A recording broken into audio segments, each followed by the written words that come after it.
মাত্র 50 টাকা খরচ করলে ডেঙ্গুর হাত থেকে রক্ষা পাওয়া যাবে। এমনকি এটা এমনই একটা সহজলভ্য গাছ যেটা আমাদের চারপাশে খুঁজলেই পাওয়া যায়।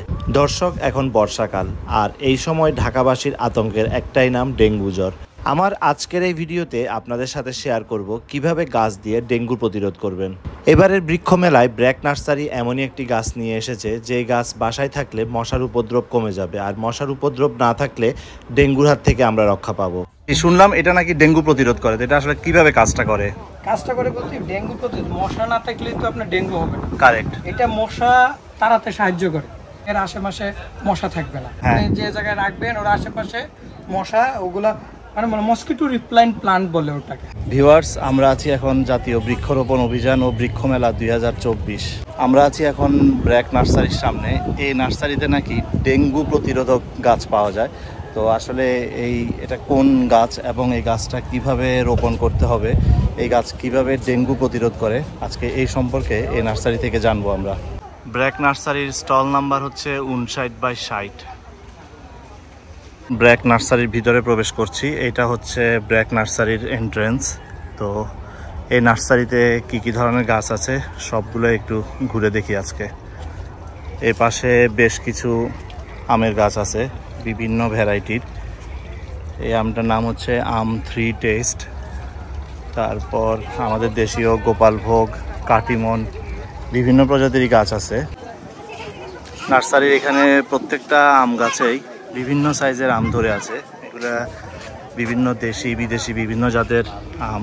এই আমগুলো বেশ বড় সাইজের। এটা হচ্ছে লাল আঙ্গুর, এটা হচ্ছে কালো আঙ্গুর। এই পাশে আছে রামভুটান। এটা হচ্ছে একটা থাইল্যান্ডি ফল। বাংলাদেশে বর্তমানে ভালোই চাষ হচ্ছে, তবে এখনো ব্যাপক হারে চাষ শুরু হয় নাই। খুচরা বাজারে এটা পাওয়া যায়। এটা 600-700 টাকা কেজি এই ফলটা। খেতে খুব সুস্বাদু। এখানে বিভিন্ন প্রজাতির লেবু গাছ আছে। এগুলো হচ্ছে সব কলমের কাঁঠাল গাছ। ব্র্যাক নার্সারির স্টল নাম্বার হচ্ছে 59/60।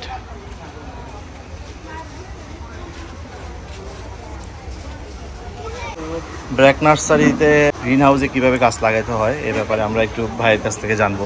এটা হচ্ছে ব্র্যাকের তরফ থেকে একটা নতুন উদ্যোগ, গ্রিন হাউস। আমাদের গ্রিন হাউস হচ্ছে সম্পূর্ণ অটোমেটিক। আপনি আপনার বাসার ছাদ কিংবা খালি স্থানে যদি গ্রিন হাউস সেট আপ করতে চান সেক্ষেত্রে আমাদের ব্র্যাকের মাধ্যমে করতে পারবেন। এটা সম্পূর্ণ অটোমেটিক। এর মধ্যে রয়েছে automatic temperature controlling system, automatic irrigation system, automatic fertigation system, UV রেজের অভাবটা পূরণ করার জন্য গ্রো লাইট রয়েছে। এটা সম্পূর্ণ এয়ারটাইট থাকবে, বাইরে থেকে কীটপতঙ্গ ঢুকছে না, সেক্ষেত্রে আপনি পাচ্ছেন বিষমুক্ত ফসল। আর এটার ভেতরে এনভায়রনমেন্টটা আপনি নিজে ক্রিয়েট করছেন, সেক্ষেত্রে হচ্ছে আপনার যে কোনো ফসল করতে পারবেন যে কোনো সময়। চাইলে আপনি গ্রীষ্মকালেও স্ট্রবেরি চাষ করতে পারবেন। এটা করতে হলে আপনি হচ্ছে আমাদের ব্র্যাকের মাধ্যমেই করতে পারবেন সম্পূর্ণ সেটা। মানে আপনাদের এই গ্রিন হাউসের মাধ্যমে আমরা সিজনের বাইরেও নন সিজনাল ফসল আমরা উৎপাদন করতে পারবো? জি জি। আচ্ছা, এগুলো একটা সেট আপ করতে কিরকম খরচ পড়ে? হচ্ছে আমি আপনাকে কার্ড দেখাচ্ছি। এই নাম্বারে হচ্ছে আপনি যোগাযোগ করতে হবে। এখানে যোগাযোগ করে সম্পূর্ণ ডিটেলস জেনে নেবেন। আর যদি কেউ আসতে চায় সেক্ষেত্রে আমাদের নার্সারিতে আসতে পারে, যেটার অ্যাড্রেসটা হচ্ছে Tejgaon link road, BRAC nursery. Thank you ভাইয়া, কার্ডটা আমি নিলাম। ব্র্যাক নার্সারির এই কর্নারটাতে বিভিন্ন ধরনের প্ল্যান্ট আছে যেগুলো ঘরে মানে শোভাবর্ধনের জন্য রাখা যায়। এখানে আছে বিভিন্ন প্রজাতির ক্যাকটাস, এগুলো ঘরে রাখার জন্য। নার্সারির এই কর্নারটাতে যে প্ল্যান্টগুলো আছে এগুলো সবই ঘরে রাখা যায়। এটার প্রাইস পড়বে 400 টাকা। তারপর এটা 1000 টাকা। এগুলো টেবিলে, ডাইনিং টেবিলে, ওয়াশরুমে, ঘরের বিভিন্ন কর্নারে গাছগুলো রাখলে বেশ সুন্দর দেখা যায়। এটার প্রাইস 1000 টাকা। এছাড়া এখানে বিভিন্ন সিড পাওয়া যায়, বিভিন্ন সবজির সিডগুলো এখান থেকে কিনতে পারবেন। বিভিন্ন ভ্যারাইটির অর্কিড আছে এখানে। এই অর্কিডটার প্রাইস হচ্ছে এটা 800 টাকা। এখানে বিভিন্ন প্রজাতির অর্কিড আছে। এগুলো এক একটা প্রাইস হচ্ছে 1000 করে। 1000, এটা ছিল একটা 800 to 1000 এই অর্কিডগুলোর প্রাইস।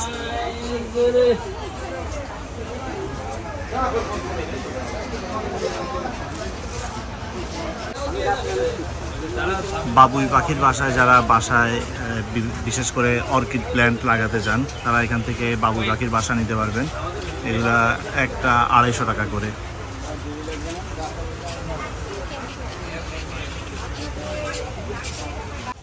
ভাই, আপনাদের ফেসবুক পেজে দেখলাম যে রোজমেরি গাছ নাকি ডেঙ্গু প্রতিরোধক, এটা আসলে কিভাবে কাজ করে? কাজটা করে বলতে ডেঙ্গু প্রতিরোধ, মশা না থাকলে তো আপনার ডেঙ্গু হবে। কারেক্ট। এটা মশা তাড়াতে সাহায্য করে। আপনার যেখানে রোজমেরি গাছ থাকবে এর আশেপাশে মশা থাকবে না। হ্যাঁ, আপনার যে মশা না থাকে ডেঙ্গু আসবে না। এটার ওইভাবে লেগে ওইটার কাজ। আচ্ছা আচ্ছা। এরকম আমাদের গাছ আছে, রোজমেরি আছে, তুলসী আছে, তারপরে লেমন গ্রাস আছে, এগুলা সব মশা তাড়াতে সাহায্য করে। মানে এগুলো একসাথে ঘরে রাখতে হয় না? সবগুলো বারান্দায় রাখবেন, আপনি যে জায়গায় রাখবেন ওর আশেপাশে মশা ওগুলা মানে মসকিটো রিপ্লাইন্ট প্লান্ট বলে ওটাকে। হ্যাঁ হ্যাঁ। মানে এরকম 8-10টা গাছ আছে। কি কি আছে আমাদের কাছে? আপাতত রোজমেরিটা স্পেশালি ভালো কাজ করে। তারপরে আপনার তুলসী, তারপরে থাই বাসিল, লেমন গ্রাস, আর এই রোজমেরিটা আপাতত আছে। যদি একটা পাতা এমনি ধরে, একটা গাছে ধরে এইভাবে নিয়ে গ্রানটা শুঙেন, দেখেন আপনার কাছে কেমন লাগতেছে। আপনি হাতটা এখন নাকের কাছে নেন। আরে পাতা তো ছেঁড়া লাগে না, মানে জাস্ট টাচ করছি তাতেই মানে স্মেল। হ্যাঁ, এই স্মেলেই হচ্ছে যে মশা দূর হয়ে যায়। মশা দূর হয়, প্লাস হলো কি আপনার এটা খুবই একটা উপকারী হার্ব জাতীয় প্লান্ট।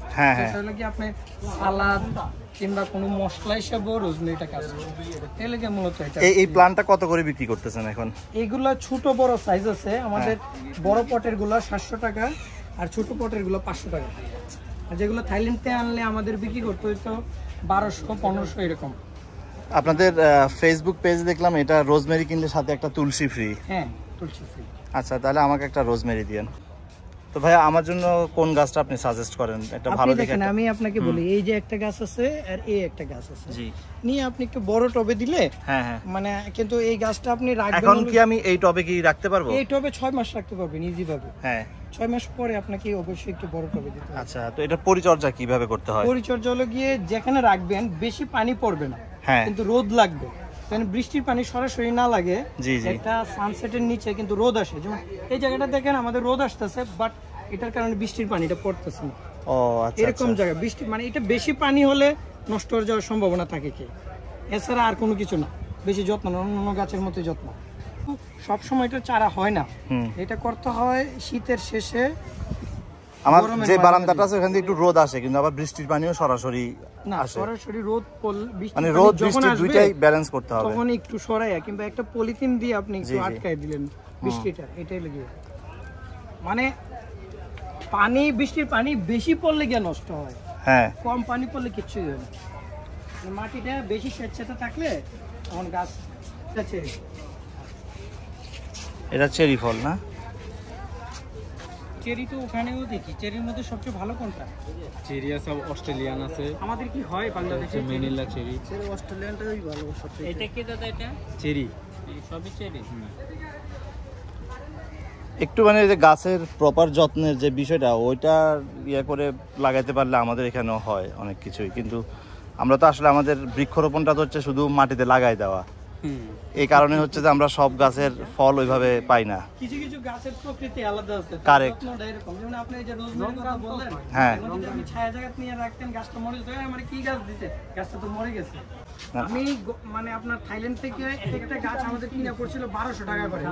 এই যে সেম সাইজটা আমি 20টা রোজমেরি না 25টা রোজমেরি আনছিলাম।